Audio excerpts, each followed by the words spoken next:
haka ne kawai alade ne wannan ba matsala ka abokina wai na kayan shayin nan ma ka shayi na tura yara cikin gida yanzu nan suna kawo musu a su mazama mutum da ya kamata ma mu shafi rabe da ya ko kai kun ka samu ta shan shayi ya kai ina yarinyar ta mai huca nan na gane ta wannan yarinyar tan class din nan wadda ka ganin ta kullun tana ce min da horattan da ke wucewa nan ga ita na rance da Allah na yarinyar tan kawai ni na hada son ta yawa kaji aha wallahi ka ce yayi idan gaskiya nake nan ga mu hada ma ka ga ka abokina hada min kai da ka sani abokina yarinyar nan babban kaya ce saboda wahala za ka sha ni a gani na ba za ka ci nasara wurin nan ba ifo sai zanga kwarora imune wandi gon kai shinga ayo tate a ste ai tara da lakkale kanandi ai kira hangarci mona goki ne sai ko kimi fo wandi wallahi sai yin zambuci mona goki ne shi to ai ma ba da kunna su wal ba ga ba zan maki da fallu ba da faransa hinna ga wani faransa to wai don nan dime to di faransa mi hari abin don gani zaman ya kamu ne goti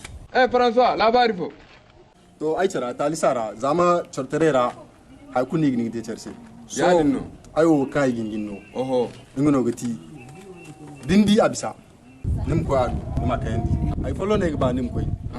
nim tiase nim na c'est bonjour mademoiselle s'il vous plaît gifle-moi voilà din tiase wodun nga denin fona amma a gingite hay fom ka banda ana sarki na gafo yono ki wodena son din kiase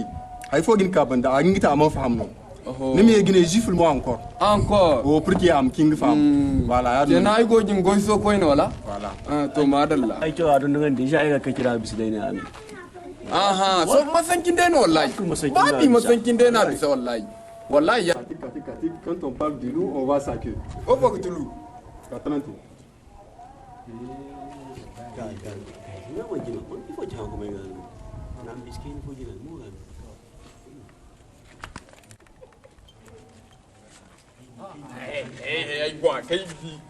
Donc, ça c'est des machines qui Bonsoir mademoiselle. Bonsoir. S'il te plaît, gifle-moi. Tu es giflé? Aïe.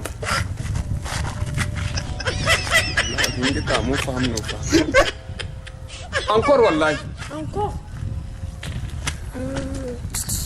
Quoi? François, I know the number,